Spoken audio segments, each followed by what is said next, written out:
I don't know what the deal is.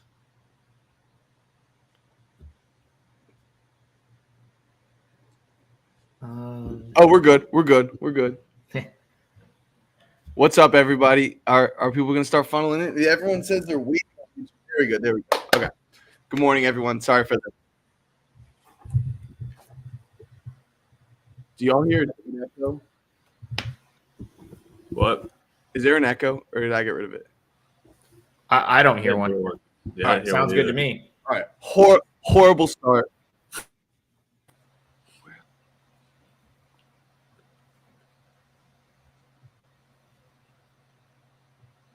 What the fuck is going on? My echo cancellation is on, so it's not me. Yeah, I don't hear an echo. Yeah. My echo's off as well. I mean, you guys sound loud and clear to me. Yeah, same. Give me 10 seconds here.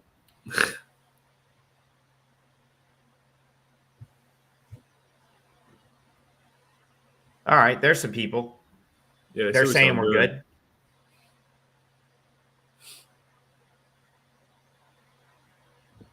All right. For some reason, whenever I would say something, that I would hear it from another window on my computer, and I just exit out everything. So I don't know if I had my YouTube open on somewhere else. But okay, shit, what a horrible start. But good morning, everyone. Thank you for joining us. Joined, of course, by Nick, but also by Adam Trigger today from Top Flight. Or Top Flight's his app, but he's with Wager Talk. He's been at this for a long time. He's very sharp, and we're very excited to have him. And, a third head on the panel is just going to make the content even better today. So we're not going to mess around. We're going to get right into it with probably the matchup of the day. We've got Tennessee going to Alabama. Bama laying 3.5 in this revenge spot, 8 p.m. Eastern on ESPN. Nick, start us off with what you think of this line and which side you're leaning. Yeah, so the line opened up around 1. That's where I played the early number. I laid the 1. It's 3.5 with some vig now, so trending 4. I don't think we'll see 4 pop up. This is a type of game where line movement like this doesn't really bother me. I think if Alabama wins, they win with margin. It's kind of the same handicap, similar to last weekend when Kentucky versus Bama. The line move, I was like still lay, like they have margin. And, they were up 30. I'm not saying Bama's going to go up 30, but I do think they have margin if they win this game. So they're just a powerhouse at home, really. They're undefeated at home in SEC play, and they're 6-1 ATS at home. And I've been involved in a few of their games, and they're unbelievable at home. They turn it up, especially defensively. On the road, you can catch them lacking defensively, but at home, they really flip the switch and turn up. Tennessee, really hasn't played a crazy schedule yet on the road in SEC play. They lost at Mississippi State and A&M, which aren't, they're respectable teams, but they're nothing crazy. They're definitely not in the same tier as, Tennessee, Alabama, Auburn, Kentucky. Last time they played, because they got exploited game 1. They lost by 20 at Tennessee. Also a very good home court for Tennessee there. Bama had 22 turnovers. I think that's not going to happen again, I'd say. And they shot 19% from 3, which I definitely don't think is going to happen again at home. So I think we see an uptick in both those numbers for us. And, I respect Tennessee. I have a future on them. I think they're a really good team come March. I love Neck. But, on the road in SEC play, they're just 6th overall adjusted efficiently on defense. And, they do rank 13th out of 14 teams in the SEC and guarding the 3. So I think, Alabama can score it a few different ways in this game. And I just think their offense is clicking. They get enough defensively, and they win this game with some margin today. Yeah, I'll jump in. Yeah, I was going to say I'll jump in here. I don't have like a crazy handicap to talk you off of that. I'm very invested on Tennessee futures-wise. That's kind of been – so I've picked the winner the last 3 years. Last year was my best one. I gave UConn out on Twitter in like January at 30-1. They won. The year before I had Kansas at the beginning of the tournament. They won. And the year before that, I'll give credit to CT. I wouldn't have probably not have been on Baylor from the beginning of the year without him, but we hit Baylor. So I'm trying to hit 4 in a row, and one of the teams that I've probably invested the most in at this point is Tennessee to win the whole thing. So they're kind of like my team right now, and it's like, it's tough to want to fade them in this spot, but Nick makes a good case, like for, Bama in the revenge spot. Lost this game by 20 in Knoxville. They're certainly going to, want to, come out and get a win, avenge a 20-point loss Definite home court, right? Like you have to bump them for home court. They're one of the few teams that really truly deserves like points attached to the number for home court. And of course, they're 13-1 at home this year.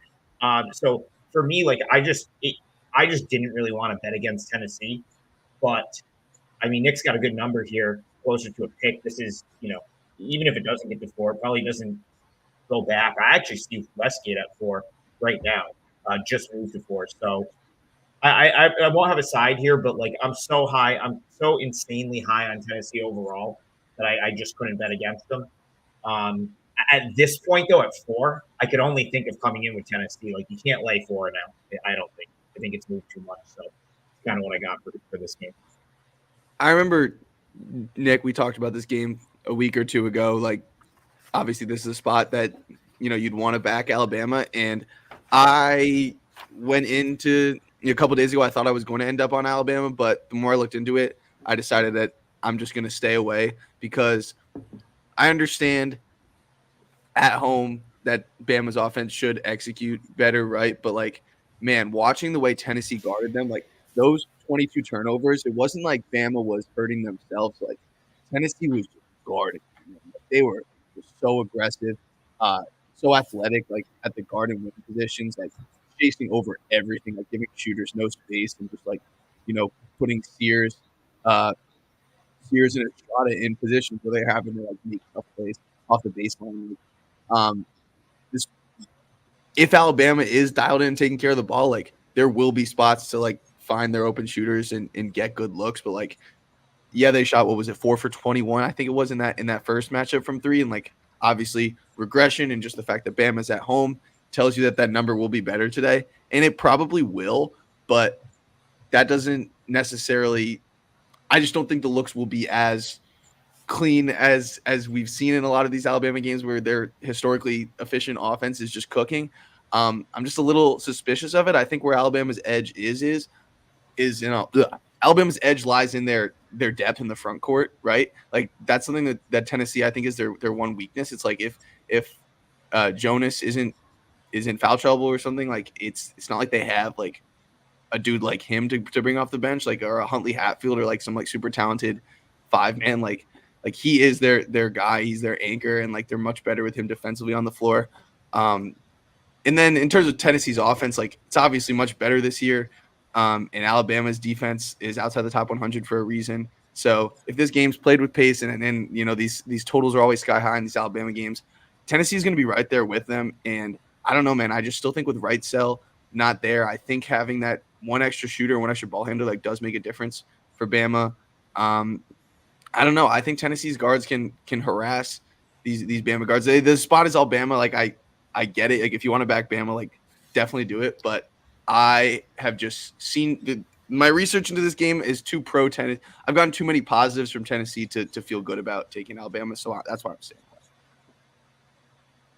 Any last words, Nick? To get people back onto Bama, or should we move on? No, I mean. I also, I'm invested on Tennessee. I have them preseason plus 3,200 to win it all. So I'm also, I'm invested on Tennessee here. I just really respect Alabama home court. Everything goes the serve today. In my opinion, we get Alabama to beat Tennessee, and the next game, Tennessee plays an revenge game at South Carolina. I think that's the game on the road they can win, and that's probably one other thing we forgot to mention that definitely makes this pro Bama. I mean, Tennessee coming off the win over Auburn. It's tough to win. It's tough to come off of a win over Auburn. It's kind of a huge win, and then have to go on the road and win another big game. It's certainly not an ideal spot for Tennessee, but like I'm kind of with Christian. I'm not going to play against them. I'm just not going to do it. So had to stay off for that reason.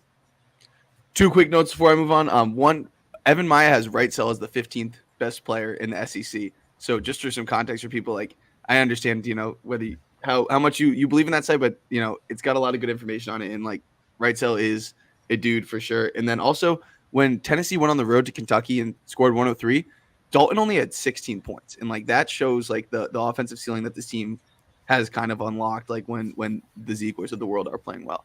I see some people asking about games in the chat. Just quick administrative, like we are going to break down all these ranked matchups, guys, and then talk about these and whatever other matchups you guys bring up. So we'll move through these first 6, but these are the best matches of the day, so we want to give you the best content for it. Also, Sam, I'll get you on those A10 games at some point, Sam. I have opinions in basically every Atlantic 10 matchup, so I'll take him before the end of the show.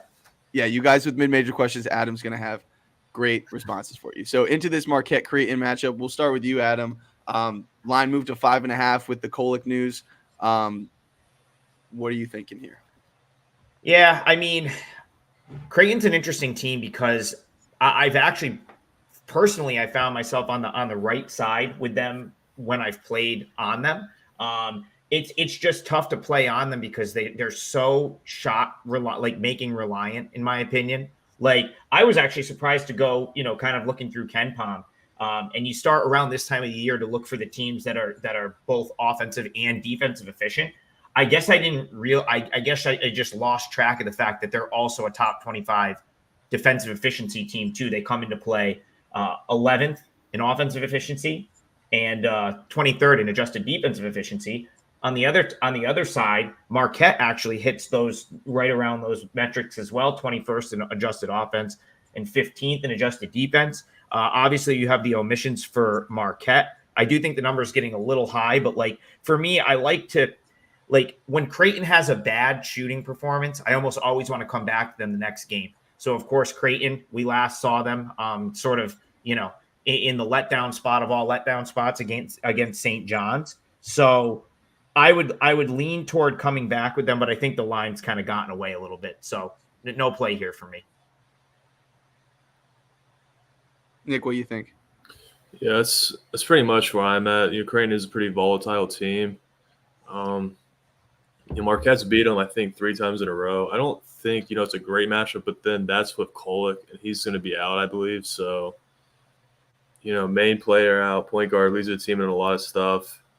Is Creighton off a loss? Yeah, so they beat Seton Hall after the St. John's loss. Oh, I'm sorry, I forgot about the. They did play one midweek, so that has less relevance now. Sorry about that. Yeah, tough game for me. If I had to play, I probably would put them in a money line parlay. Though I think they get the job done today. If I had to play side, I probably would go Creighton, but I passed this one. All right, let me sell you on Creighton real quick. First of all, I got my shirt on. Okay, got this for like $10 at a thrift back in the day, and I got my Blue Jays shit on, and I got in at 4.5 yesterday for 3 units. It's probably going to be my biggest play of the day because there's not a spot that I'm absolutely in love with today. But think about it. Like, we talk about how accurate are line movements in college basketball when a player is out, right? Like, Aaron Rodgers is out for the Jets. We know what that line does, right? But in college basketball, how do you set a line for when Cam Jones is out? We saw Cam Jones out at Villanova. Marquette still scored 85 points and won on the road against a good defense, right? It's like, if you take away one of these guards or a wing scorer or a big man, like, how much does it, or a bench piece like a right cell, like, how much does that really affect the line? And I think Tyler Kolek is one of the most impactful players to what his team does in college basketball. Like, he is a quarterback out there. Like, the ball is in his hands all the time. And like, this isn't breaking news. He's the biggest player of the year last year. And when you play a team like Creighton that has such a strong identity with what they do defensively, it's Ryan Kalkbrenner is a wall. He's the king of verticality, as I like to call him. He drops off into that coverage, and they try to force you to take tough twos, right? And what is Kolek? He's a maestro, and he gets that defender on his back if you chase him over that screen, and he makes the right play the vast majority of the time, right? Where he can score in the lane, he can find Oso, he can find his shooters, and it's like, you're taking away the guy that you run everything through. And like, I understand this line maybe moves 1.5 points for him, but it's like, Tyler Kolek is a 2 to 3 point player, in my opinion. Like he has the ball all the time. It's like I said, Cam Jones on the road against Villanova, like, yeah, it's your best shooter, like your best scorer, but it's like, they can find a way to go around that. But it's like, what do they do against this Creighton defense that, like, as Adam pointed out, like, don't get it twisted. This is a really good defensive team. Like, they don't foul you. Like, you see that on our KenPom graphic. Like, they don't send you to the line. Nothing's easy. And I wrote this on Twitter. Sean Jones scored 15 points and was awesome, and like, was the spark plug that led Marquette to the win when these teams played in Milwaukee a couple months ago. So I still think this price is cheap. I think this line should be up to like 6.5, 7, which might sound a little crazy, but we've seen what Creighton does at home. It's an explosive offense. They can go for 80 points in this game. And I just don't see what data there is that says that Marquette's going to be able to score against this Kalkbrenner drop coverage without the maestro that is Tyler Kolek. Like, I just don't get why this line is so much. It's like, I'm not saying it's Zach Wilson, Aaron Rodgers drop off, but it's like, I don't know. What's another? It's like Jacoby Brissett's out there. You know what I'm saying? It's like how much do you move the line for a Jacoby Brissett? I don't know. I'm not directly correlating a backup quarterback to not Marquette. The point I'm saying is when your guy that everything goes through is not there, like, that is a massive difference. And then also, this is my play of the day. That's why I'm going on a little bit here, but hear me out, people. Tell me in the chat if anyone else is on Creighton. But Kalkbrenner has size on Oso, and like there's been games like there is an edge of, as Nick said, Marquette's won the last 3 against Creighton. Like, Kalkbrenner knows that he can eat on that matchup. Like, you're at home. Like, this team is playing really well. Like, I think Kalkbrenner can have a big game against Oso, who has more offensive responsibility as a ball handler without Kolek as well. And then Stephen Ashworth was terrible last time these teams played. Like, there were so many late shot clock situations where Stephen Ashworth just could not do anything to create for himself or for his teammates. And it was just a lot of Trey Alexander getting harassed by Stevie Mitchell and a lot of Baylor Shireman having to do way too much. So I don't know. From watching that last game of Creighton losing by 5 in a game that they totally could have had, no Kolek, no Jones at home, I'm all over Creighton here. And I still think this is a good enough line. At 5.5, I would play it up to 6.5. You definitely sold me. Like, I was leaning that way, and like I'm not gonna lay a like 5.5 or 6 when I could have had maybe 3.5 or 4. That's just like, I kind of refuse to do that. But I would like the handicap is correct in my opinion. I also think you said something that I've made this point a couple times this year, and I kind of forgot it until you brought it up. Like, Kalkbrenner, in my opinion, doesn't get enough credit for his defense and how big of a force he is as a rim protector. Like, he's fine on offense, but Creighton's going to really rely on jump, like the jump shot. They'll pick and roll with him a little bit, but they really need to hit jumpers. Like, you see, if you look at when Creighton loses, it's typically because they don't shoot the ball particularly well. But you also, the one thing that kind of pops out as I'm looking at Marquette's schedule of the last month, they played Georgetown, a home game against St. John's, Butler. I'll skip the UConn game for a second. I'm going to come back to that. Home against DePaul, home against Xavier, home against Providence. The last 3 games they've won by 34, 24, and 22. The one game in there that was against on the road against a half decent team, they lost by almost 30 to UConn. Now they have to go to Omaha. It certainly feels like a game where Creighton could roll them, and they've got to be a little bit inflated. You don't just win 3 straight games by 20 plus and not get inflated. So I'm with you. I think you're on the right side with Creighton. Anything, Nick? Yeah, no, it is a good point. With Kolek out today, I feel like it's kind of them saying like, hey, we got UConn on deck. We're on the road today. We, probably won't win. Let's just rest our guy, get him healthy for UConn back home, win that game. So, maybe a little look ahead there. The last thing I will say is, I'm a little hesitant this week fading injury news. I've gotten burnt a few times this week already with it. Keenan Blackshear was out for Nevada, and they ended up winning outright at Colorado State. There's 2 guards out for Miami. They went into North Carolina, looked great and covered. So, I want to just make this play.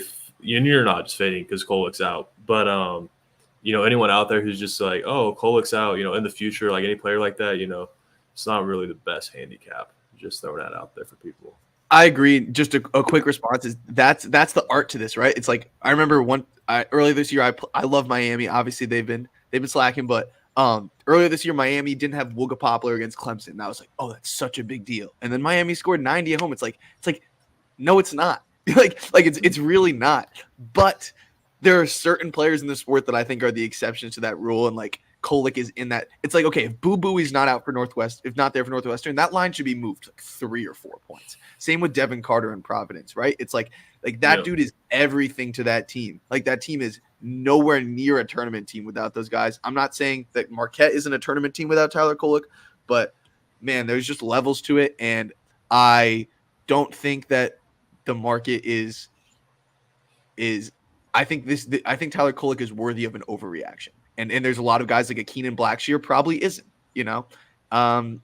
So there's that. We're taking a while. So I might sit this one out, but Illinois, Wisconsin. Any thoughts, Nick? Yeah, so I got on Wisconsin early I laid the 2. I've watched a lot of their games this year. I'm also invested on them to win it all. And March had a great preseason number. I think it was like 75-1.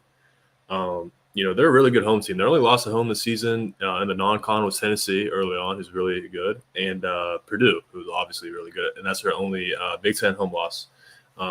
Illinois, I like them, but on the road, they're a different team in my opinion. They lost. They had a blunder, a meltdown at Penn State. They lost that.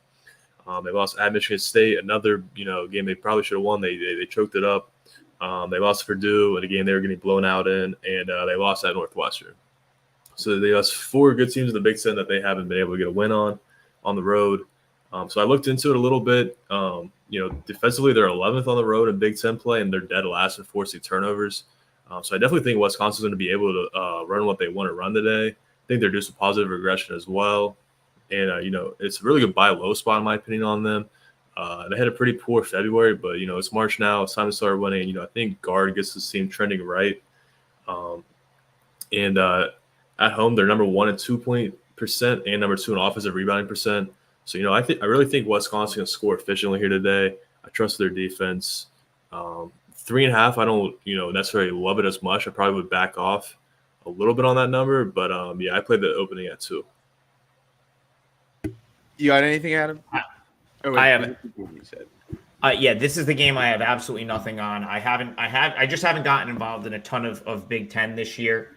So we can move on. I know there's a ton of games. So yeah, I know. I love the Big Ten, we can move. Yeah, I mean that's a great. I guess that's like the best point is like there's 362 college basketball teams. There's 34 conferences or something like that. I mean, you're going to do better betting this sport if you kind of focus on certain ones and ones you feel like you have a good read on, teams you have a good read on. So yeah, I just haven't had a great read on either of these 2 teams this year, so it's kind of easy for me to ignore. Absolutely. And Adam, I appreciate you for that because there's a lot of people in the game, a lot of people on Twitter and even on YouTube who it's so clear when they're talking about a game that they've just never watched the teams play. And that drives me crazy, man. And I appreciate just like someone being transparent. Look, I remember someone was in my comments today, like, what do you think about this Hawaii game? I'm like, I haven't watched Hawaii once. Like, I can box score watch and give you some angle, but that's not who I am. So I appreciate you, Adam, for coming like that, fitting in perfectly. A couple quick notes I just want to add on this game. Nick, once again, look, I like your Wisconsin play. I definitely lean that way, and I would not touch Illinois. But here are the things that give me pause about Wisconsin. I agree that it is the buy low, right? And I still believe that this team does have some ceiling in March. But there's some colors to that Ken Palm chart that are not typical Wisconsin basketball. Like that 54th ranked defense, is pretty bad for what a great guard Wisconsin team should be. And it's pretty interesting considering how similar this team is to last year. So that's one thing. 54th defensively is wild. And then the second thing is you look at that turnover percentage, 49th. That's still obviously in the top 50, but that's a team that was top 13 for 5 straight years. And that was their bread and butter. It's that was that Johnny Davis team that just always found ways to win games. They do not turn the ball over. They're going to give the ball at the end of the shot clock to Johnny Davis to try to make something happen versus a turnover. A Johnny Davis super tough shot is better than a turnover. And guess who leads Wisconsin in turnovers? Guess. Probably AJ Storr. No, Steven Crowell is committing 1.8 turnovers per game at the 5 spot. And I think it was the Wisconsin, Maryland. Man, he gets post doubled and his passing out of it has not been great. I do think in theory, Wall and Crowell should be able to eat against, Guerriere and Hawkins. And then an interesting note with Illinois, Mr. Dane Danger, one of the best names in college basketball, he was barely playing for a while, but for the first time since December, he's played over 13 minutes in both of his last 2 games. So if we see some more Dane Danger, that could offer some more resistance on the interior. I definitely wouldn't take Illinois, but they're just a more fun and aesthetic offensive team. And I do think this is the Wisconsin buy low bounce back. So I definitely would not fade them in this spot. But as the number gets a little richer, I went from being in on Wisconsin to pulling off. But as we move on to this Kansas Baylor game, real quick, if you're here, this is the most viewers we've ever had on a show. Thank you, Adam. You probably brought some of your guys here with us. If you're here, give a like, give a subscribe. Why not? It takes 2 seconds, and I'm almost at 100. That'd be sick.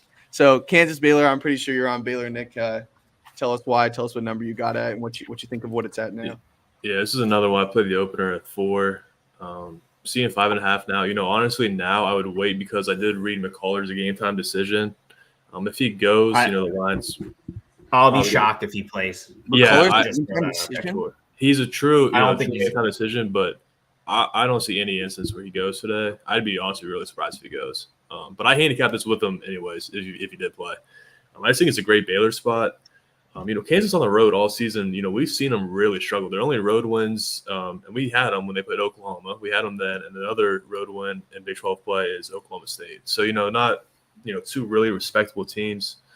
And Baylor had a little bit of extra rest. They played on Monday. They played Monday at TCU. They've been off all week, a few days off, extra time to prep and scout, all that kind of stuff. Last weekend at home, a lot of people backed them when they played Houston. They just kind of let a lot of people down. So, I don't know how many people are going to be running the back Baylor today, but I think this is a much better spot than when they played Houston last week. It's also a revenge game. They lost a close one. Again, I probably could have went to overtime at the Fog. I looked into that game. I watched that game. They crushed Kansas on the glass last time. They out rebounded them 42-25. Pretty uncharacteristic of Baylor. They had 21 turnovers that game. I definitely don't think back home that's going to happen again. And I looked at Kansas on the road. Their defensive numbers are horrible. They're dead last in 3-point percent, and we know what Baylor can do from 3. They rank 2nd in the country in 3-point percent. So I think, if Baylor wins this game, I think they win with margin, to be honest with you. So I'm all in on Baylor today. So, Adam, you were at that Baylor-Houston game last week, weren't you? I was. I unfortunately had Baylor plus 2.5. Yves Missy goes to the line with 4 seconds left to win the game, misses, and of course they lose in overtime. You want to talk about home court advantage? That is a phenomenal building. It only holds about 7,500 people. There's not a single bad seat in the house.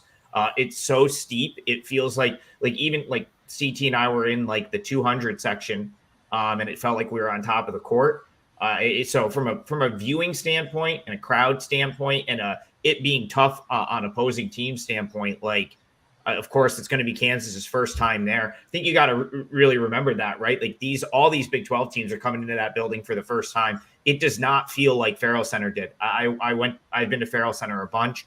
It's got a much different feel. It's a much more aggressive on top of you home atmosphere. I certainly agree. Kansas has definitely struggled without McCullough. The thing with Kansas, they really rely on kind of whipping the ball around the perimeter, I feel like, and McCullough being out, they're not great at going to the bat. They don't really get to the rim, in a dribble drive sense. So that's been a reason I wanted to play against them this year. I think the key with Baylor, and this is the thing, I'm not totally sold on Baylor as a team. They really only have one dude that can score traditionally in the post, and that's Yves Missy, who's a freshman, and he's inconsistent, right? A big reason they lost to Houston, other than digging themselves a 20-point hole, was Missy had 2 points in the whole game. The and one with 4 seconds left was his only basket in that game. And of course he couldn't, just hit a free throw for us to cover either way. But the thing is that's a real concern. And the other thing that's a real concern to me with Baylor is they've improved defensively, but they were dead last in perimeter defense in the Big 12 last year. They've improved, but I still think they're a little hit or miss in that department. So laying points a number like this gets a little bit difficult for me with Baylor because of that. But I see the flaws with Kansas where I really haven't been dying to back Kansas either. So I don't know. That's really I really just wanted to give my kind of 2 cents on the game. I don't really have a play here because to be perfectly honest, they're two teams I want to play against, both of them. Unfortunately, they're playing against each other today, so I can't do that, but that's just kind of my 2 cents. So I feel similarly, Adam. That's why I actually got in for 1.5 units on the under of 146.5 here. And my reasoning is, one, you look at what Kansas has done on the road lately. You win 67-57 at Oklahoma. You got smoked by Texas Tech, but you only scored 50 points in that game. And then you lose 75-70 in overtime at Kansas State. So I have the same pauses about Kansas's offense. that you're talking about there, Adam, and like that's one way we get this total is Kansas doesn't score well. And then from a Baylor perspective, like I still think Bill Self is my number one coach in college basketball. Like I have unwavering trust in that dude to think of the best way to use what he's got. And like you can criticize the way the roster is constructed, but I think he's squeezing every single ounce of his team that he's got, especially off a loss at home, which is not something that they're used to. And this is a program and a coach and a team that wins the regular season championship and is a top seed every single year. So you best believe that they'll be going hard today. And because of their offensive limitations, like where they can find success and where I expect them to find success is on the defensive end. Like Baylor is a team that, as you're talking about him, it's like Misi is a freak and he's going to be a lottery pick likely, but like he's not a guy you can really play through much in the post. And it's a lot about the guards and creating in ball screens and spraying it to shooters. And Kansas just did a really good job at it. And I think that was the first game without McCullough back at Fogg, 3 weeks ago. I just think they're going to be able to defend them well again. And like Kansas knows that on the road, especially, like they're not going to be outscoring teams. Like they got to win more slower games. And like we saw them do that to Oklahoma. Like that's not an easy team to guard at all. And like Oklahoma has athletes like in the backcourt too. So I think this game it finishes in the 60s and I like my chances at the underplay here. And then one quick player prop. I mentioned this to the guys before the show. DeJuan Harris. I was at the Champions Classic here in Chicago, and DeJuan Harris went 5 of 6 for 3 against Kentucky. And that's not something that guy does of taking that many threes. But like, he can shoot it, and he's shooting 40% from the season. And when Baylor and Kansas played 3 weeks ago, Baylor was going under all the DeJuan Harris screens, which isn't breakthrough. That's what usually happens to him. But Harris took 4 of them and he hit 2. And you can get plus 200 odds on some offshore books on a little ladder for 3-pointers made. And I think DeJuan Harris is just a vibe. Like it's just a sprinkle. I'm not saying go crazy with this, but I really think DeJuan Harris, with McCullough out, like he's got the ball so much and he needs to step up and score a little bit more. And I think he'll be letting it fly from 3, get at least 3 to 4 attempts up. And I think it's worth a shot there. So moving on to this Florida South Carolina game. Adam, Nick, either of you want to take this? I think I'm seeing 2.5 now for South Carolina here. I'll take a stab at this one. So I've had success fading Florida as a big favorite. But as I've had success fading them as a big favorite. Last week I played Vanderbilt against them, and that somehow got there. Hit a really big play for me earlier in the year with East Carolina, 15-point underdog against Florida. So I've looked to go against them in that spot, but as an underdog, they've actually been really good. They're 4-0 in their last 4 against the spread. They have cover. They covered against Bama, covered against A&M, both games they could have won. I believe the Bama game went into overtime. The A&M game they led most of, and I think they lost by 1, covered the number. They beat Auburn and they beat Kentucky. So they've kind of been solid as an underdog. And I think the market maybe has agreed with that a little bit. I think this was 2.5, 2. Maybe it's now down to 1.5. There was a point in time, like South Carolina being 23-5 is truly one of the incredible sort of things of college basketball this year. I mean, I remember doing an SEC preview for Wager Talk, and I think I had them maybe last or second to last.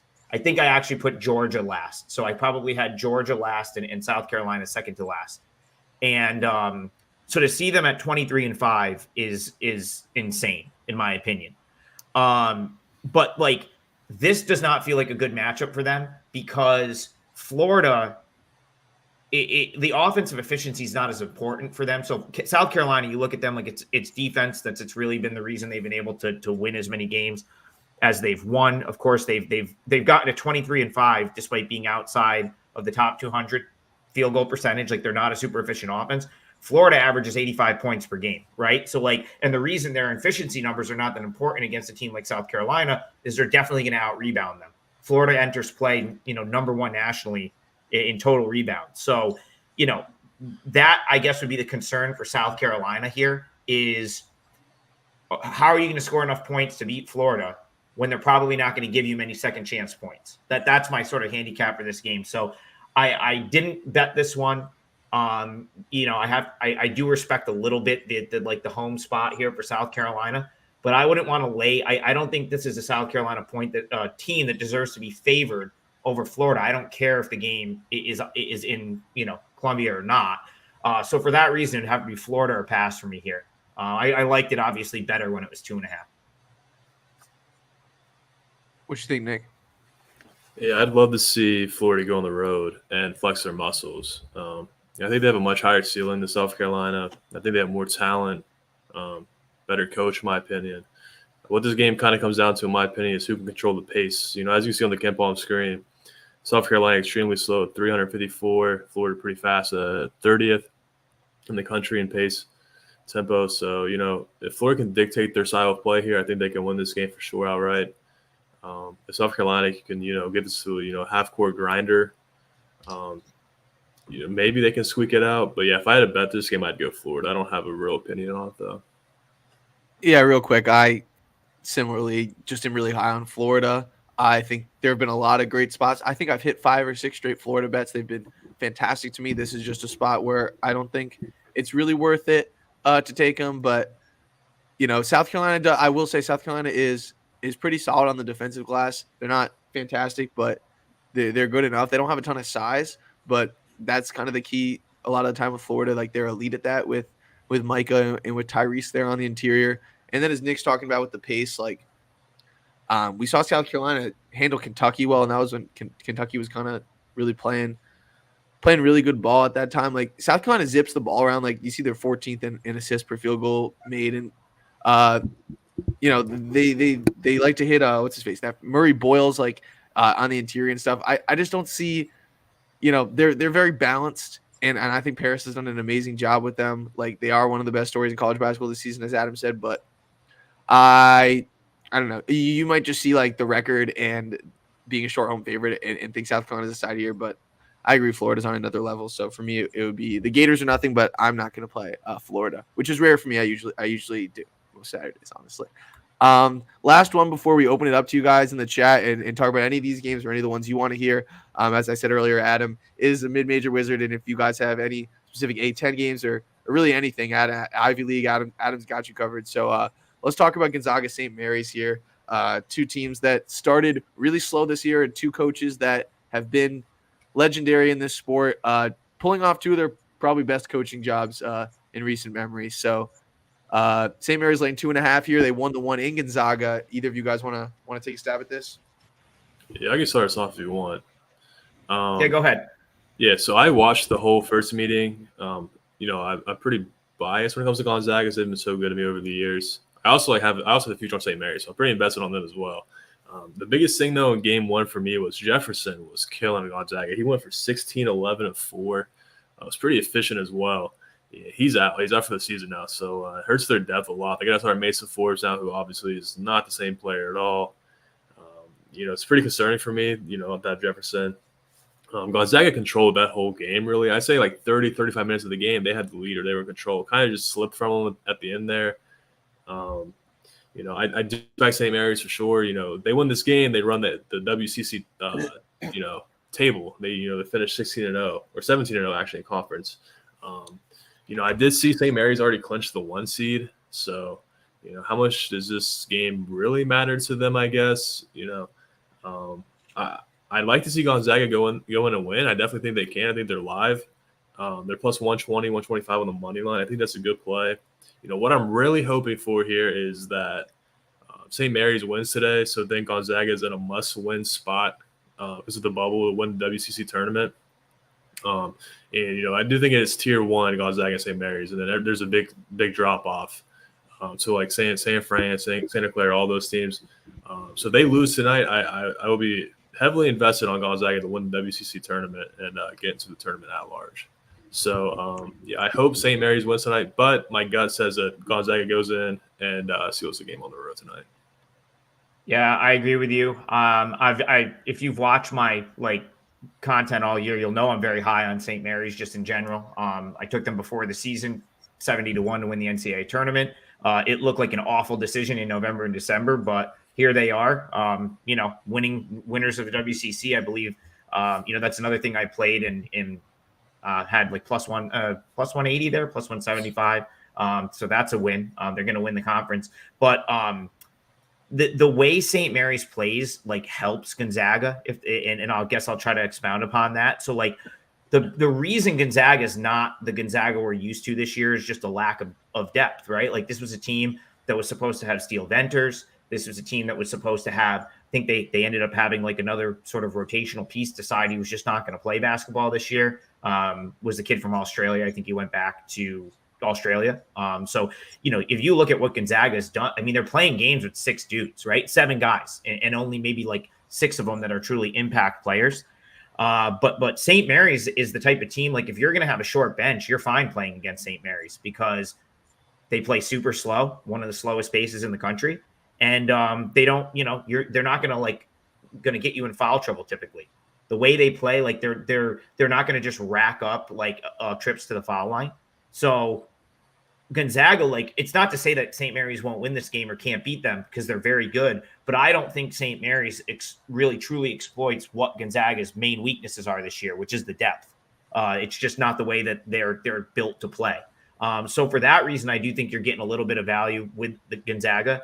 And then just what Nick said, like Gonzaga's, this is kind of a win and you're in type game for the Zags. I think St. Mary's is safe at this point. So I do think you have to weight that in a little bit. So it'd be Gonzaga or pass for me here. But I think the flawed thing, I think you're going to hear a lot of like St. Mary's absolutely cares about this game. Like, they will want to win this game. It's not a meaningless game to them. Like, I think you're going to hear people kick that around a lot. Well, St. Mary's has already won. No, like getting Gonzaga in that building, 3,000 fans, phenomenal atmosphere. They will care about this game, but it is a good matchup for Gonzaga. Yeah, Moraga is a great home court. St. Mary's is definitely not, throwing this game by any means. Like they want to win this game for sure. Of course, 100%. But it's for a perfect season. Like how often can I don't think they've ever done that. So ever, yeah. I actually looked yesterday. So even Gonzaga has not run the table that much, as much as you would think. That'd be very hard thing to do. Y'all brought up a bunch of great points. Jefferson not being there, Adam just talking about the depth and where Gonzaga is exploitable. Another thing that stands out to me about the Zags is since that loss to St. Mary's, right? You come and you beat a poverty Portland team outside the top 300 in KenPom, but since then, they go and win at Kentucky, and then they've been on a tear in the WCC. And to me, here's the main key. This is what it is. Mark Few, it's been a grind, right? As Adam picked up, this kid Tui, this Australian kid Tui just bailed on Gonzaga in like July. Like it's like, and then Steel Venters, who was the Big Sky Player of the Year last year, if I'm not mistaken. He would have been their best player. Dude, I really truly believe that. That dude can shoot that thing, and like that's exactly what they need. Mind you, here we are, and Gonzaga's 23-6, right? And they're going to be back to the NCAA tournament. They're going to be a 10 or 11 seed that no one's going to want to play. So hats off to Mark Few, and I think a huge part of his coaching job has been what is the core of its team? It's this Ryan Nembhard, Graham Ike pick and roll. It's how can Graham Ike get back to being a dominant post player that can carry this offense to make up for their limitations of not having that depth, not having that shooting. Like Nembhard shooting 30% from deep. Like he has not like taken this huge leap as a scorer this year. But like Ike is balling right now. Ike is playing as best in basketball as he's played, like probably better than he was playing when he was Mountain West Player of the Year 2 years ago. Over his last, since that Portland game that didn't matter and he played 13 minutes, was in foul trouble, he's put up 23, 21, 20, 26, 26, making at least 9 2-point field goals and the most in shooting over 65% in each of those games. Ike is nasty. And I understand Mitchell Saxon has been there for a while and is a big dude and a good defender, blah, blah, blah, at St. Mary's. Like, Ike can eat on him, and I expect him to do that. And I really think Gonzaga has, figured out how to maximize everything they can. Like with, Gonzaga, it's similar to Kansas and Creighton, right? It's like they really can only beat you offensively in a couple ways, but they're really good. It's like there's not a lot of depth there. It's just a well-coached team with a few really good players that's going to defend and that knows how to put their best players in positions to score the basketball. And I just think Gonzaga is on another level. I think the Jefferson loss is big. And St. Mary's is a team that at the end of a game will be like 4 of 11 from deep. And like, it's just not a team I want to back. I do think in that gym with the perfect season on the line, all that being said, I'm not going to take Gonzaga. I'm kind of with Nick. I want St. Mary's to win so then we can hammer time Gonzaga in the conference tournament. But yeah, really coming around on the Zags, and EK is playing some of the best ball in the country right now at the post possession. So that'll do it for the ranked matchups. Hope you guys enjoyed those in-depth breakdowns. Now we're going to go a little quicker. You probably won't hear from each of us on every game. I threw up some games that I thought were interesting today, but let's get that chat cooking. There's 59 of you with us this beautiful Saturday morning. So tell us where you want to. Thank you. Appreciate that. I'll grab one quick because the only game I've played so far, which I just locked in while we were chatting a second ago, is on this board. So I'll start with Pitt BC if that's okay. Hell yeah. And then I'll obviously if you guys got questions, fire away. I can pretty much have an opinion on everything on this screen. But I played Pitt. I laid the -115 money line. It's a perfect matchup for Pitt. And I guess my only pause was BC having lost a couple in a row. But of course, Pitt is coming off of a loss to Clemson where they led, and Pitt's right in that range, 9-8 in the ACC. So they certainly need this game.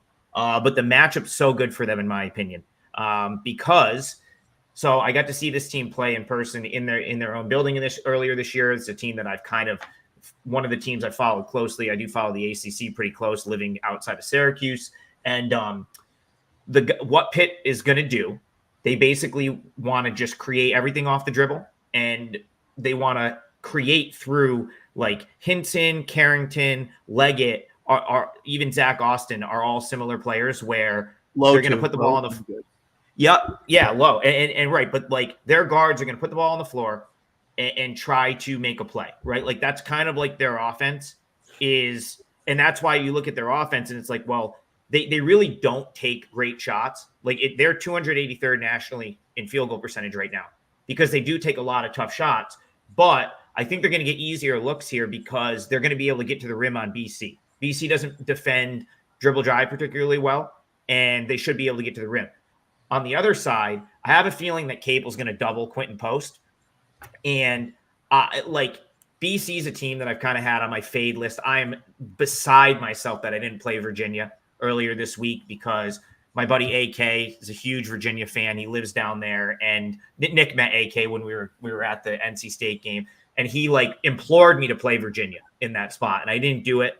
But again, I think BC's kind of going in the wrong direction, and Post really is everything's kind of got to go through him. I think Pitt will double him here. And so unless you get a barrage of threes from BC, which is possible, I mean, they can shoot the three, so it's certainly possible. I just don't see how they win. Pitt, the one thing Pitt does, I think, better than, or what they do best, their sort of calling card is sort of beating teams up in the paint, getting rebounds. That's their strong point, is being able to just be physical, get, rebound the ball, second chance points, and they don't turn it over. So you're really not going to get free points here if you're BC.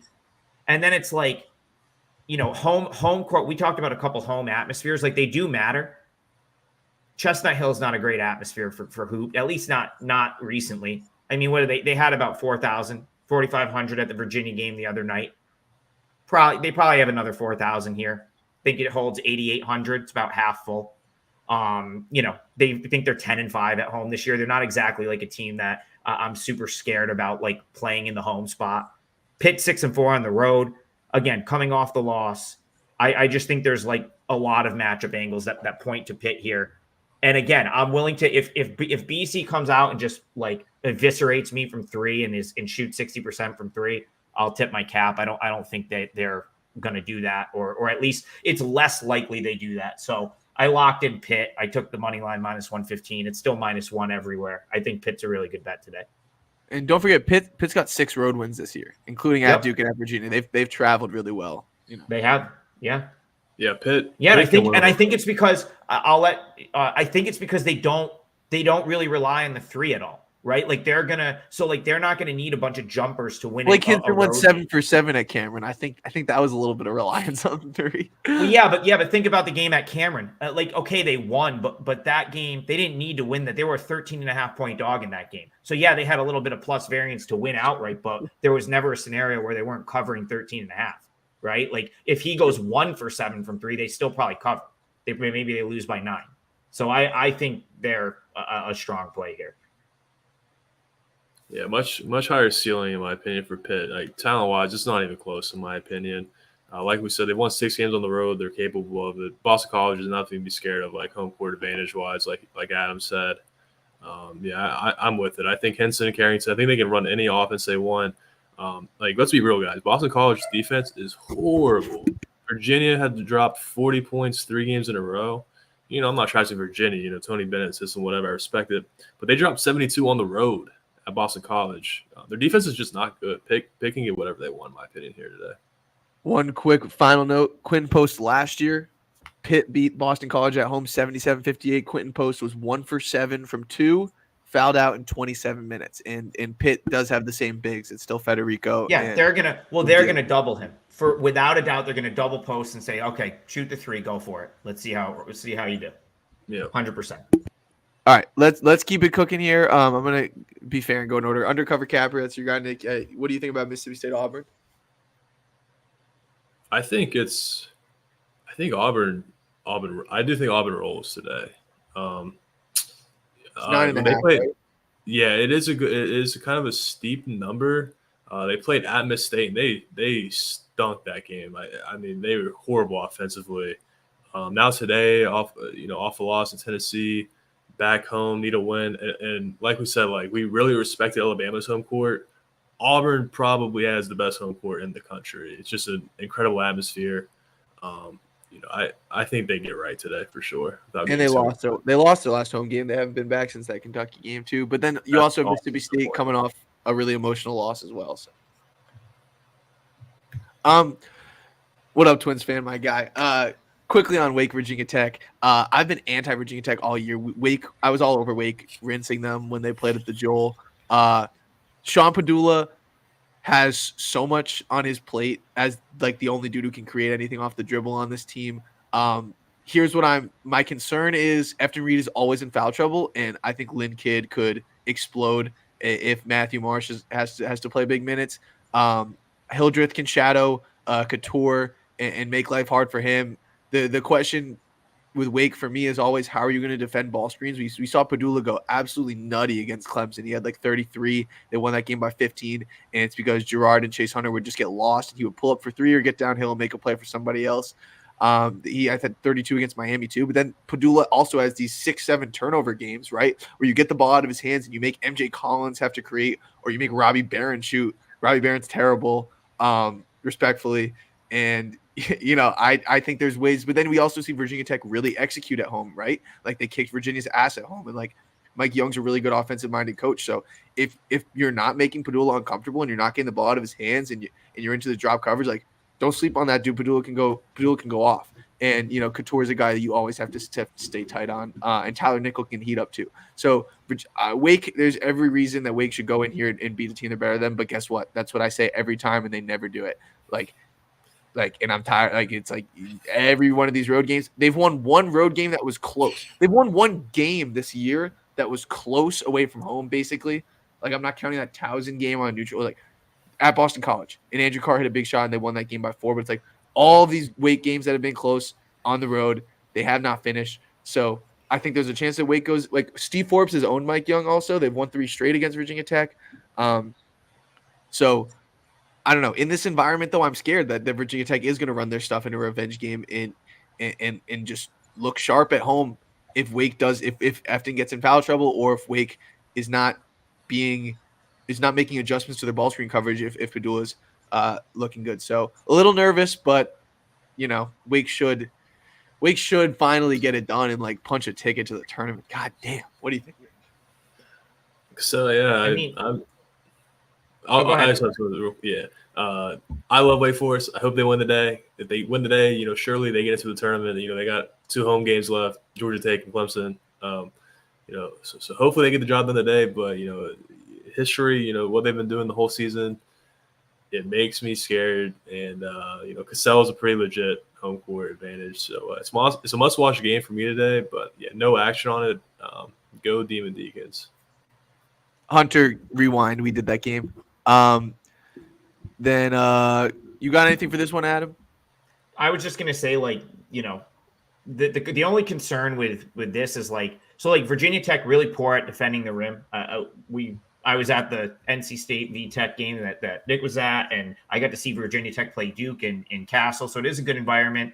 Probably a little bit less like of a crazy environment on like a Saturday. I think this is an afternoon game. I have to go back and double check. There's so many games today, but I think, Wake Forest, there was a game like earlier this year that I was on Wake Forest. They ended up losing. It was against Pitt, where they had a 10-point lead at halftime, and they did a great job at getting inside and attacking the rim, and they just abandoned it. So I guess the concern for me is that Wake doesn't go to try to get to the rim enough, and because they do become like 3-point reliant sometimes, jump shot reliant sometimes.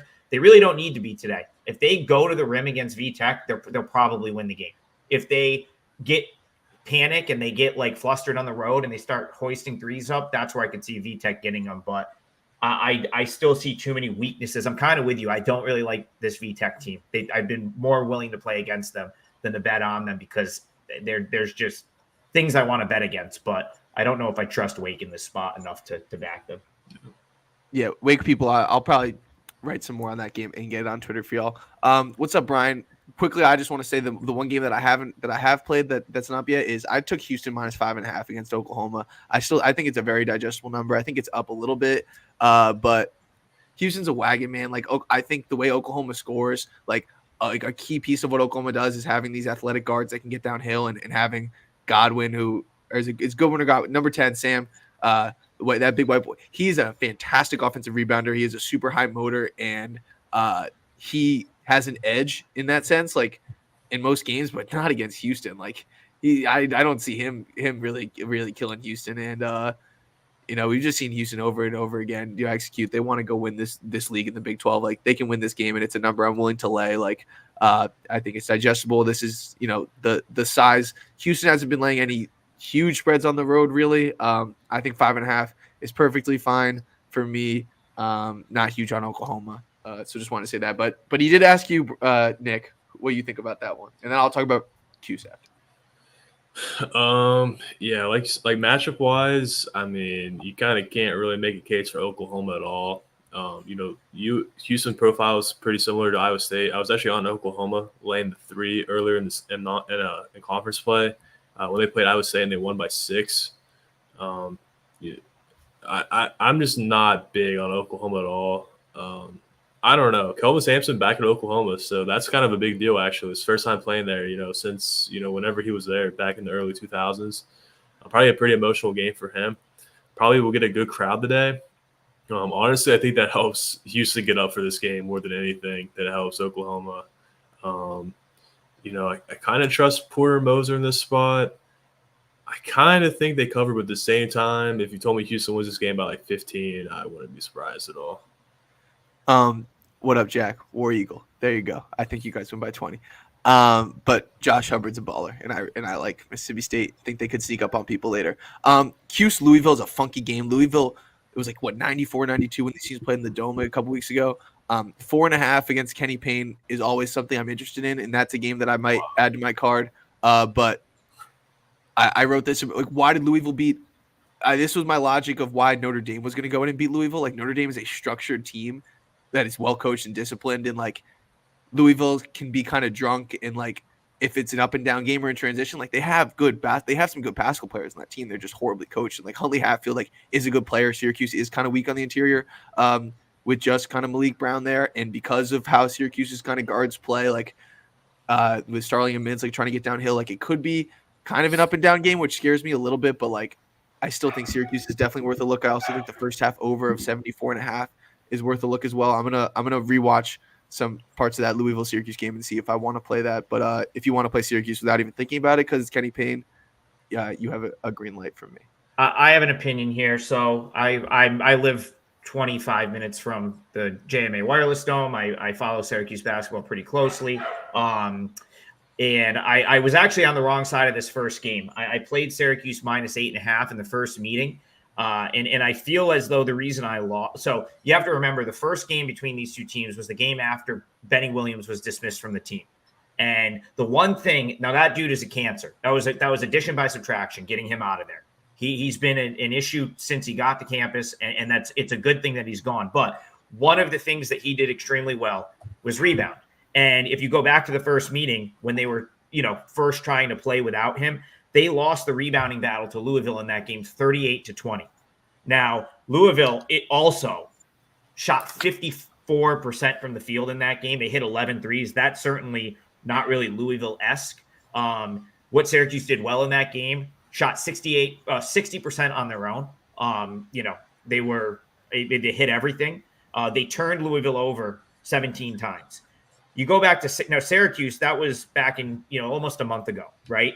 Like you go back now, Syracuse recently, now that they've gotten sort of accustomed to like their new mix of players, which is really just a reduced, like Autry's just playing less guys. He's basically he's rolling with like 5 or 6 guys and really doesn't want to play his bench. Like if you notice, like it's basically Cuff and Copeland. And then he really just rides. Yeah, he does. But like the thing is, like, he doesn't, between injuries, like Westry getting hurt prior to the season. Now you've got what's his fate? You've got Williams not on the team. At least he gets out there and can play some minutes. But even like last game, he didn't really want to have Cup out there. It was basically the starting 5. And then Kadir Copeland, who's kind of been huge for them. Like he's kind of stepped up in my opinion. But the reducing the rotation, I feel like has really helped because it's basically just Mintz and Starling. I feel like it's allowed Bell to like grow into like a real legitimate scoring threat. And they've won 4 or 5 and they're playing good ball. So I think you're going to get a much better Syracuse team here against Louisville than that played them the first time. Remember, the first time they were all over the place. Like they're not going to give up 92 points again. They might score 90, although they do get sketchy on the road at times, right? Like they are 3-6 on the road. But man, like Louisville's just not a good basketball team. And Syracuse right now, they're right on the cusp. They're 10-8. I really think if they win this game, the Clemson game would be icing on the cake. But if they win this game and then they win a game in the ACC tournament, they're probably in. So I don't think they're going to overlook this spot. So I do think the numbers seem short from a matchup perspective. Like I have Cuse rated like quite a bit higher than Louisville right now. Are you going to play it? I don't know, man. It's like I still am. I'm so part of me wants to play it because, like I said, I played Cuse in the first meeting and lost, and I feel like a lot of the reasons that I liked them in the initial matchup a few weeks ago are going to like play out here. It's just really tough for me to lay 5 on the road with this team. I have that, like, you go back, I didn't bet it, but like the Georgia Tech game a couple weeks ago when they just kind of puked on themselves, like that's always a possibility. But if you're just talking like a matchup and, it's Cuse is probably the right side matchup wise. It's just the other sort of, are they going to look ahead to the Clemson game? I was at the Cuse Clemson game here. That's Joe Girard. Like that was a big game. It came right down to the wire. Could be a little bit of a look ahead spot to them to Tuesday. So I don't know if I'll get to the window with it, but I wouldn't play Louisville. Let's just keep it at that. All right, I got to take a leak. You guys want to talk about this one? This is a big game today. The American, Charlotte, 3.5. Man, yeah. I like Charlotte. I just don't know if I want to lay 4. I feel like this is like the spot tax game of the day a little bit, right? Where they're like it's like the clear, obvious like home run spot is Charlotte. South Florida is more due for a bad game or a loss than anyone on planet Earth right now. And, I think the books kind of priced it accordingly.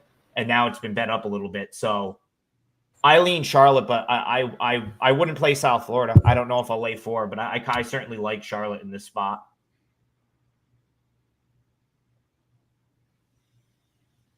Can you hear me all right?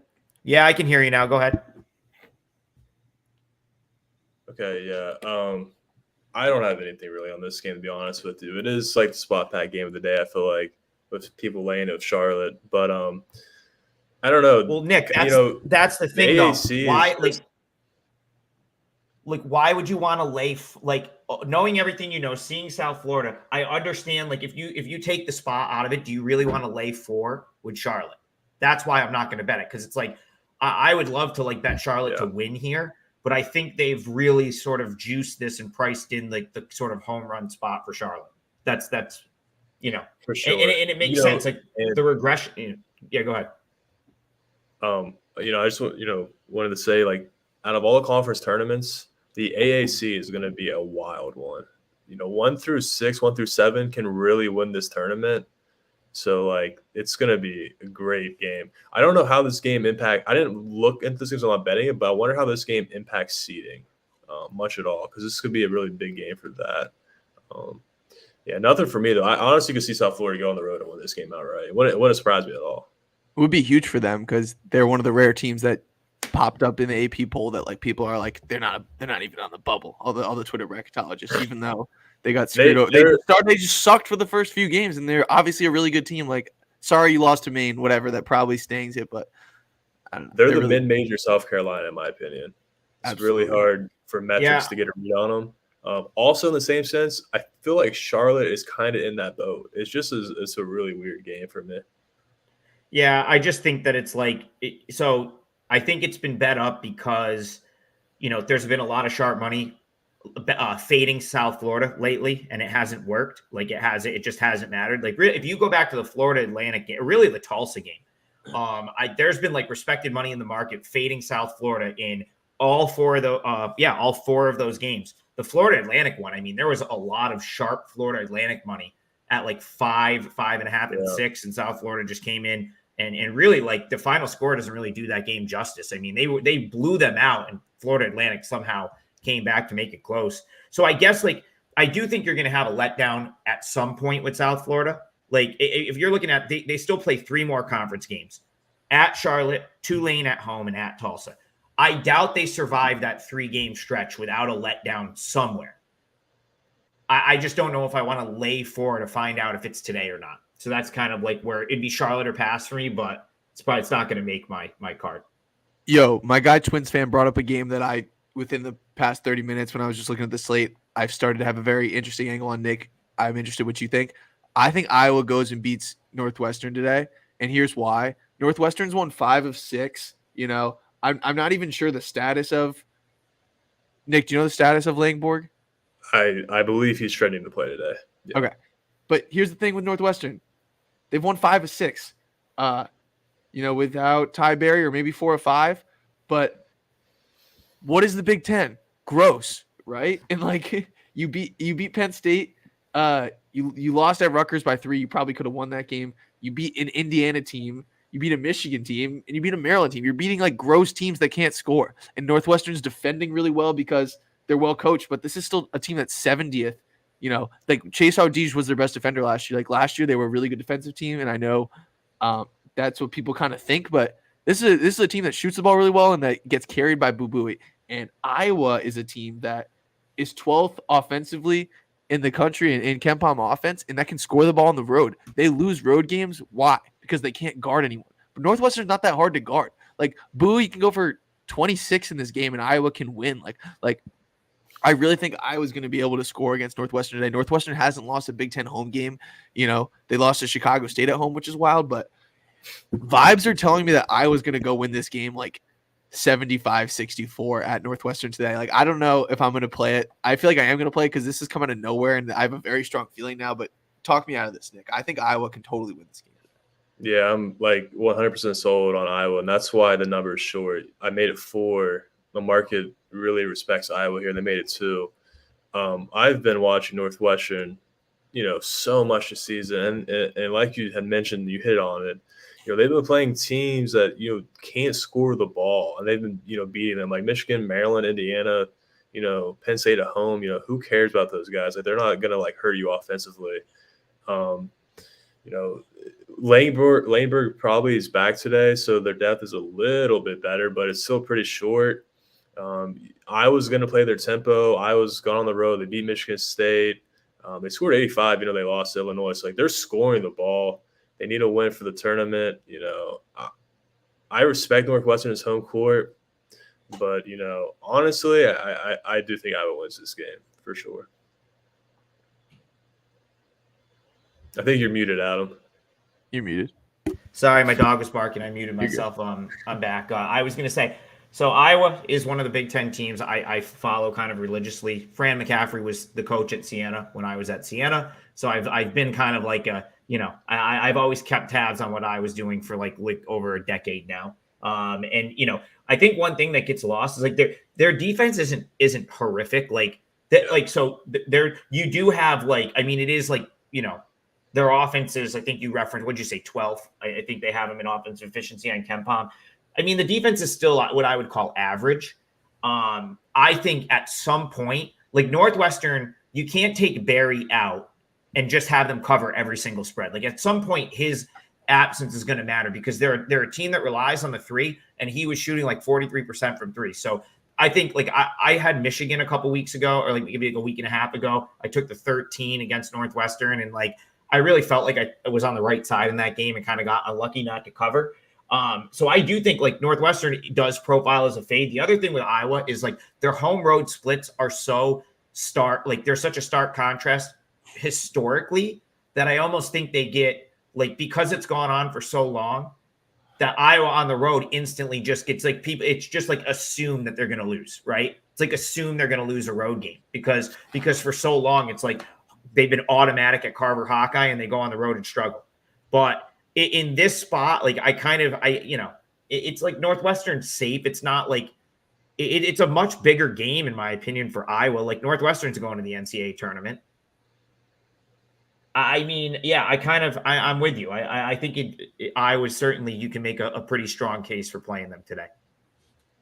Next one I want to talk about is this Villanova Providence game. I got in yesterday at 1.5. I am a Friars guy. I do have a little bit of bias here. I won't lie, so I didn't play it big, but they're 50-5 their last 55 games in this gym.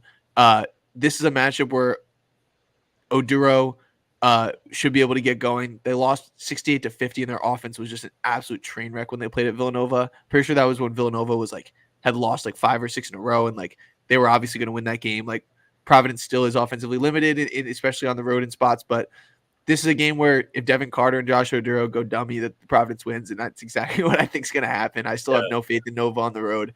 This building is going to be juiced, I can tell you for a fact. And guys like Pierre and Ticket Gaines, like in Barron, like they can get going at home. And I expect Providence to be able to score the basketball well enough. And Villanova has shown you time and time again that you're foolish to trust them, and that Eric Dixon is really the only guy that can kill you. And I think Providence can do enough to stop him. Yeah, this is like the biggest bubble implication game of the day, in my opinion. The AMP's going to be absolutely rocking. And not only is Villanova not great on the road, but you got to think a lot of these players haven't even played at the AMP before. Bamba, Ware, Hakeem Hart, Tyler Byrne, none of them have even played at the AMP before.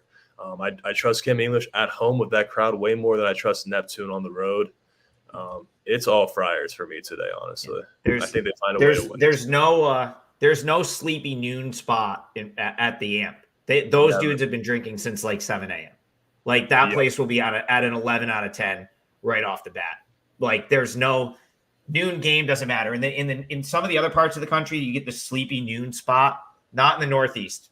They're insane. They probably are tackling each other to get into the building. Oh, they're probably already in the building. It's 11-13. So I agree. Couple other ones on this board. Do you guys have anything on that New Mexico Boise game? That's a pretty interesting game, and it's one that New Mexico. I know, Nick, you want to see them in the tournament. They're 3.5-point dogs. So this would be huge for them to get this win. I do think they can go win today. I watched when they played Boise at home, and Boise was just on fire that game, absolutely clicking. I'm pretty sure Deegan Hart. That's the game when he went for 30. Was it Deegan Hart? It was Max Rice went for 30. It was Max Rice who has insane numbers against New Mexico. He does own New Mexico, so there is something to look out for. I hope New Mexico wins this game today. They're in the same boat as Wake Forest with me today. I'm passing both those games, but I want both the road teams to win. I respect Boise's home court a lot, though, so I wouldn't be surprised if Boise wins this game by any means. But go Lobos. Yeah, I would look to probably make a case. It would be New Mexico or pass most likely, just because so I was on Boise huge in the first game. That was one of if we rate him 5% being our biggest play at Wager Talk. So that was a big play for me. Had Boise plus 11. They come in and win the game outright. I still think New Mexico is the better team here though. And there's without a doubt, it's maybe not as pronounced in this game, but the home spots in the Mountain West, you're almost always paying a tax for the sort of quote unquote big home spot.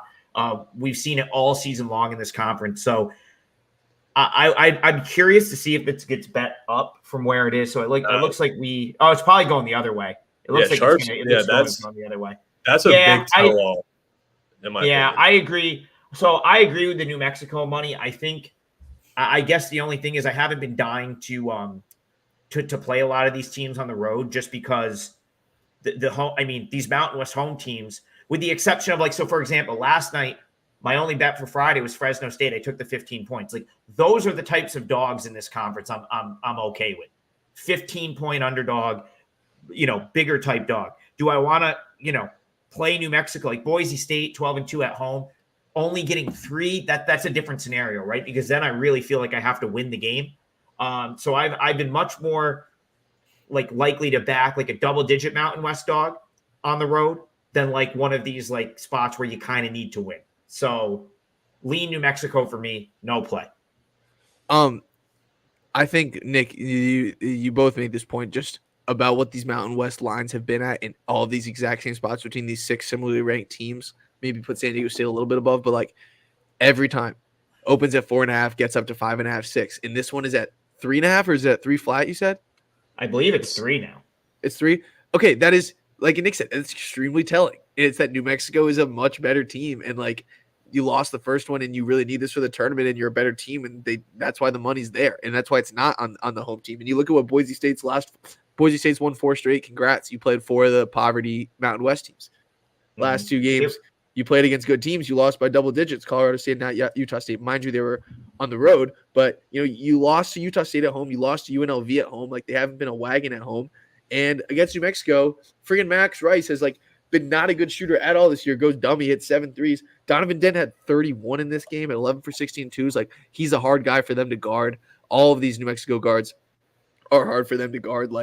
I think this game is going to be high scoring. I don't know what the total's at, but I think New Mexico totally has it within their range of outcomes to win this game. I'm not going to play them just because I don't feel like it. And as Adam's saying, the underdog spot 3.5, in the Mountain West isn't really the spots you look to attack. But I'm rooting for New Mexico. I hope they get it done. I'm probably not going to play it unless this is a later night game and I'm getting antsy. New Mexico was an 11-point favorite in the first meeting. Now they're a 3-point dog. I mean, you got to look, you know what I'm saying? That's kind of insane. They were an 11-point favorite in the first meeting. Now they're suddenly a 3-point underdog. It's a 14. Yeah. That's a 14-point swing in the line. All right. That now I don't think that's kind of wild. And the thing is, it's like you said, I mean, for me, I do respect some of the home court here. I won't be that surprised if Boise wins, but I don't know how you're laying 4 with Boise there. That's probably why the respected money's coming in on New Mexico. Real quick, still got 51 of you guys on the stream. We're probably going to wrap up soon. This is usually longer than we go, but thank you guys for joining us. This has been a lot of fun. So we'll probably go for another 10 minutes, but just now, once again, if you're here, that means you're obviously having fun and you're enjoying the content. Drop a like, drop a subscribe. Make sure you're following all 3 of us on Twitter. Adam's at TopFlightSI with Wager Talk. Nick is at TurnstoneCapper. You can hit him. Nick, you're still doing that discount on your March package, right? If you guys want to plug real quick before we finish off, go ahead. Do we want to take a few more questions in chat? Do that first? Okay. Yeah, I know I've seen a bunch of games. I did tell someone I would circle back on the A10 games. Do you remember what ones those were early on in the chat? Yeah, I got you. They're UMass and Davidson. Yeah, and VC Richmond. I'm interested to see what you have to say on these. Yeah, UMass. So, man, UMass Davidson's tricky. They've obviously got to go down to that game is at Davidson. I've loved the job that Frank Martin has done. I've been very complimentary of him. He's really so UMass is up. I grew up Albany, New York area, so UMass is not that far. I've kind of followed UMass ball since I was a kid. Of course, when I was a really young kid, UMass was in their glory days, with Calipari and whatnot. But they've really had there's been no buzz around the program at all for the last for a while. I would say almost a decade. And he's definitely changing that. I think that he hit an absolute home run with bringing in Cohen from St. Francis. He's been one of the best post players in that conference. This is a tricky spot for them though. They probably stayed down there I'd imagine I don't know if they went back. So they played George Washington in DC on Tuesday. They may have went home, but that's like a lot to ask. So either they had to stay down there for 3 days, but I think the A10, the travel budgets are a little bit bigger. So they probably went home from DC and now they're coming back to North Carolina later in the week. That certainly doesn't do them any favors. Davidson also, they do defend like somewhat like well. Like I don't love this Davidson team, but they have been one of the better defensive teams. I think the only team to give up less points so far in the A10 this year is Richmond and Dayton, who are obviously two of like the best teams in this league. So you will get a defensive effort from Davidson. My gut says Davidson. I don't have a big play in that game. I think it's a little bit of a tricky spot for UMass, but I've been much higher on UMass than I have been on Davidson. So I wish I had something better for you there. That's kind of like an easy stay away for me. The other game we had was, what was it? VCU Richmond. Let me just find this one. I just want to make sure I'm referencing the correct line and whatnot. What time is that game? That's a huge rivalry. Like if you're not familiar with those two schools, it's a massive rivalry. The first game, I believe VCU handed Richmond their first A10 loss of the season in the first game. Yep.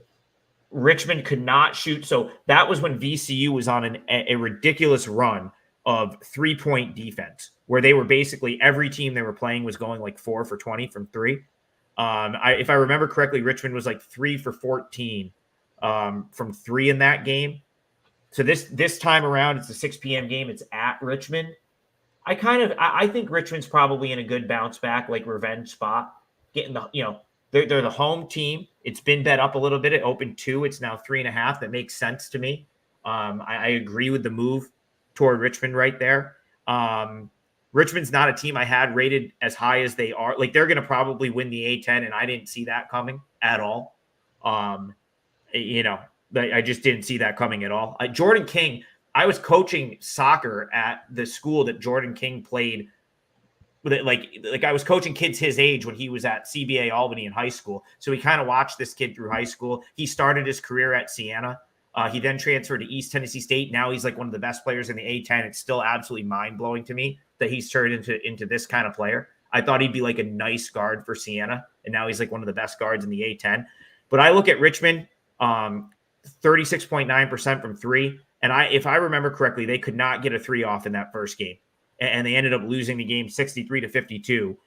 It was 3 for 18 from 3 in that game. But VCU, you look at them like, UMass blew them out.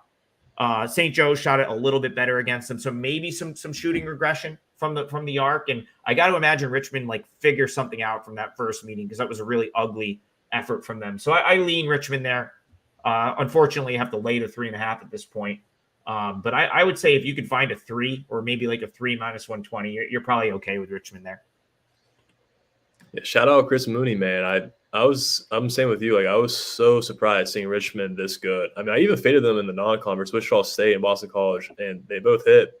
I wasn't really high on Richmond, and they are just exceeding all expectations. Yeah, I couldn't be more wrong in the A10. The two teams I would have been willing to fade are Richmond and Loyola Chicago, and now they're going to be, they're probably going to finish 1-2 in the league. Yeah, you look. Gotta love college basketball. I do have a good opinion on the UMass game, actually. I actually like UMass. It is a tricky spot, I will say, and I don't love backing him on the road. I do like Frank Martin, though. I trust him. Like, he's going to get the best out of his guys. He's going to get them up every game. The proof is kind of in the results for me with this Davidson team. If you look who they've beat in the A10, they've only won 5 games. This is without their starting center, Skogman, who's a really good player, their best player. They've only been able to beat Fordham, LaSalle, Duquesne, St. Louis, and Fordham again. They haven't beat any of the upper echelon teams in this conference. UMass is that. I don't see Davidson pulling anything out of the bag today for this game. I like UMass here today. I'd go with the road team. You guys have anything on Michigan State, Purdue? I feel like that's a big game we haven't talked about. Purdue's laying 10.5. Yeah. Like you texted me last night, like Edey just owns Michigan State, and it's just out of stubbornness from Izzo. He, refuses to double, and they're undersized, even though they have a ton of bodies. They have like 4 bigs they can throw at Edey for fouls. but they're willing to give up those twos at the rim instead of like produce threes. I don't know if that's the best way to guard them. If Michigan State can find a way to win this game, they're in the tournament for sure. If they lose, even by like 15, 20, it probably doesn't hurt their metrics, truly too much. Really hard game for me. I think Michigan State can find a way to cover, but at the same time, I think Purdue can just absolutely smash them. Trying to go. Oh yeah, go ahead. Yeah, I was just gonna say quickly, Michigan State, like they have a bunch of bodies to throw at Edey, but as you kind of talk about, Nick, Edey just owned them, and Izzo's stubborn, and I don't know, man. Like at this point, like our Michigan State, do they even have that much of an advantage in the backcourt? Like I don't really believe in Sparty at all, and I think they could win a couple games here late, and people are gonna start throwing around as a bracket sleeper, and I think they're gonna be a first round exit. I don't believe in them at all. Yeah, I'm looking through the chat. I want to see if we missed any games. You got anything on that like Asheville Radford game? That's up your alley. So that's funny. That's my buddy AK. Nick met him at the game in Raleigh. I have to laugh at that because he's the person I would ask about that game. He's the Big South guy. Like that's like his his neck of the woods there. That's not a conference I've done. Like if I have questions about Big South, I ask him. So I think it's funny that he's asking us about that. But I think he might like Asheville in that game. Yeah, I know we've commented Asheville.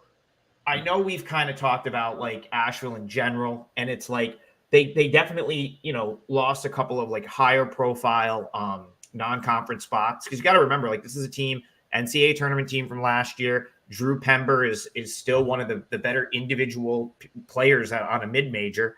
And so I actually think that they're just a little bit undervalued in general because they didn't get the huge non-conference win, and they have where are they at in this conference right now in terms of like they've got to be close to the top, but they're not going to win it. I think this is a High Point's going to win it. High Point's going to win it. That's right. So they're probably going to get the two. They're probably competing for the two, but they've definitely come on of late. They have. So they had won 5 in a row. They lost to Longwood, and then they lost to Gardner-Webb. Okay, so that Gardner-Webb game, they just choked that away. That was like a late, complete choke job by them. Real late. It was. I had Asheville in that game. I got a great number. I laid 3.5. It closed like 7. They were up 16 in the second half. This dude from Gardner-Webb, 4 trips in a row, hit 4 threes in a row. They had a stretch where they had 7 possessions out of 8. They hit threes.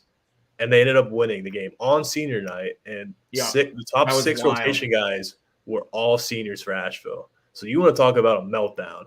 That was the definition of a meltdown.